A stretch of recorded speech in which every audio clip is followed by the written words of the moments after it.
Thank you all for coming. It's been a long time since we gathered again. We know the reason why.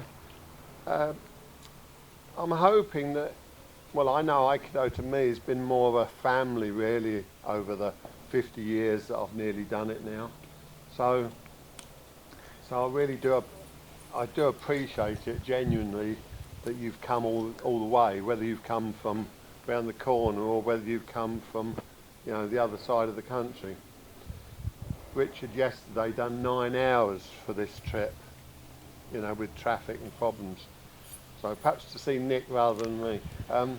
No, so we all put in a lot of time and effort into our Aikido, but I'm hoping the rewards are priceless. But we won't know until the end of the day.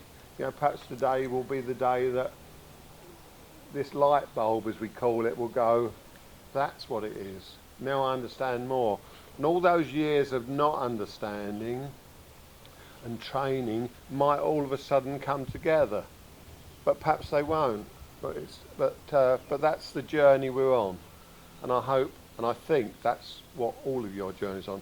So Nick is new to us, and I thought the best way to get to see him, know him, we've been talking for years together, but and I liked his Aikido, and it is Iwama-Ryu Aikido, so I wanted to let him introduce himself to you by taking the first lesson, and he's going to do the 8th Kumijo and some variations depending on how the time goes, and a little bit of preparation, warm-up. Right, so he's going to start a new dojo in London and shortly, and has joined our organisation. It didn't cost me too much to get him to join. No, so I'm really excited. The future we don't know about in Aikido because the organisation's halved in numbers since COVID, but I'm hoping it's a niche martial art. We're never going to get hundreds and hundreds of people, you know, that we dream about in our head. But if a few of us train and get enough to pay for the halls and the places we teach, we can see out our journey, because it is a personal journey, but we need students to carry us through that journey. You know, we think we're giving all the time to people, but really it's us who are on the boat, you know. So I encourage you all to start clubs, train, do whatever you can to keep paying the rent, because it's a wonderful journey. Right, so Nick will carry on now for the first class doing the 8th Kumijo. Don't worry if you don't know it, you'll find out. Don't worry. Up. Up. You keep your hand knee. So here you thrust and then you change and thrust. So you just avoid the strike by this much. Up. Up. What you don't want to do is you do this and you're going too far away, you've lost the center and go back in. The tip of the jaw remains towards your partner. You're quicker. Elbows down, not out, down. When it's down, you're connected with the hips. Oh. So you have a power from here. Aikido is not up. Shoulders and arms. It hurts, especially when uke is stronger. There, up, up, relax. You pull your right hip gently and forward. Up, up, there. Again. Up, up.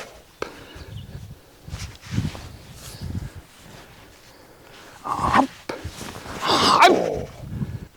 up, up. One key thing I can give you, minimize the footwork.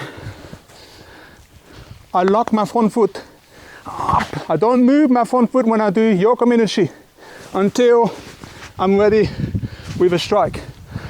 Common mistake is you do 1 + 1, and that comes to that. You see, you're slow already because you adjusted your front foot. So, up, up.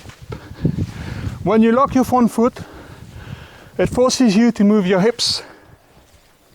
Up, up. So you're ready for the 4. Up, up. The feeling is identical. So you control the elbow with the elbow down, but it's a kokyu feeling. Up. You can also do it, put on a foot on his foot, and he falls down here.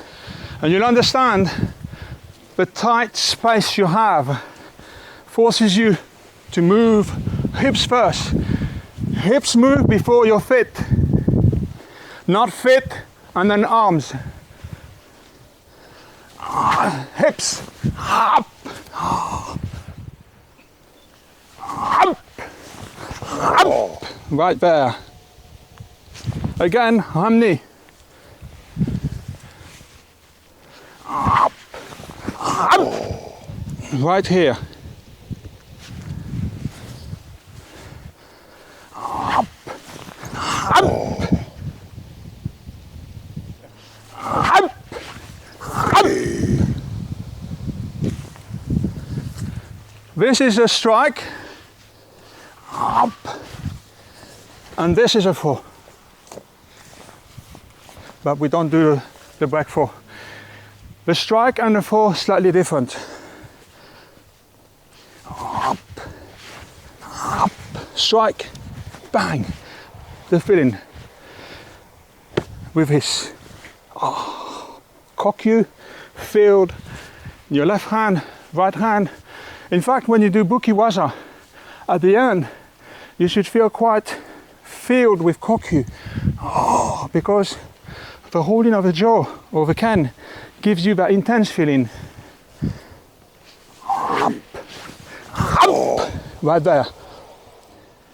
Up, up, right here. Up, up. You have that position? Up, up, up, up.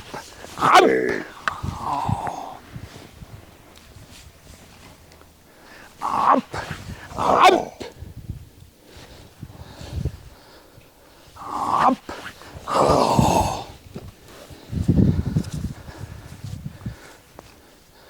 Up, up, oh.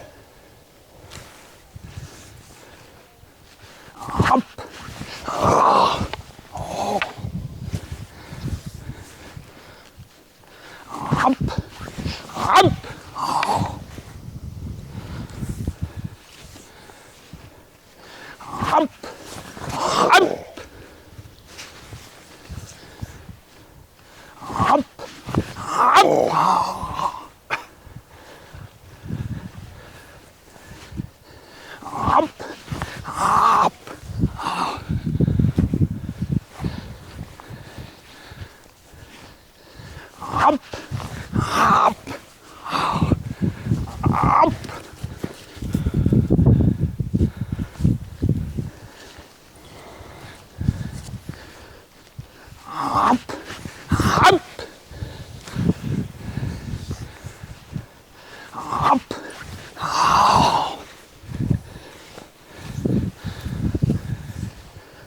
up,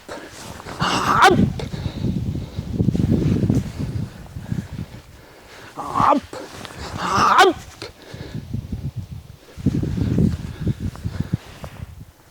So I'd like to thank Nick. You can see that we should have never asked him to show that 8 Kumijo variations. But it just goes to show you know, there's lots of Takamusu Aikido. When Sensei put the word Takamusu, it meant something will be created, you know. And he said, I have thousands of techniques, and you think, well, I can't even count hundreds. But what he meant was, at the time it is needed, something will arrive. And that's what Takamusu, you know, it's instant. So there'll be you'll be able to download this part at the end that Nick showed with John. So anybody who'll be able to download it will work that out. So if you want to sort of go, oh, I wouldn't mind doing them again, or if you're a teacher, you might want to teach them sometime, or you might just want to view them. So that's, if I ask each teacher to come out and to teach, you will all be different because you're all individual people. The thing that we must never do, in my opinion, is to change the basics. In other words, a ski is a ski, a strike is a strike, you know. So accuracy is the most important thing. It's once you start getting into what I call dancing mode, that's not Sensei's Aikido. Right, so I don't normally do this, but we'll thank Nick with a clap. Oh, thank you.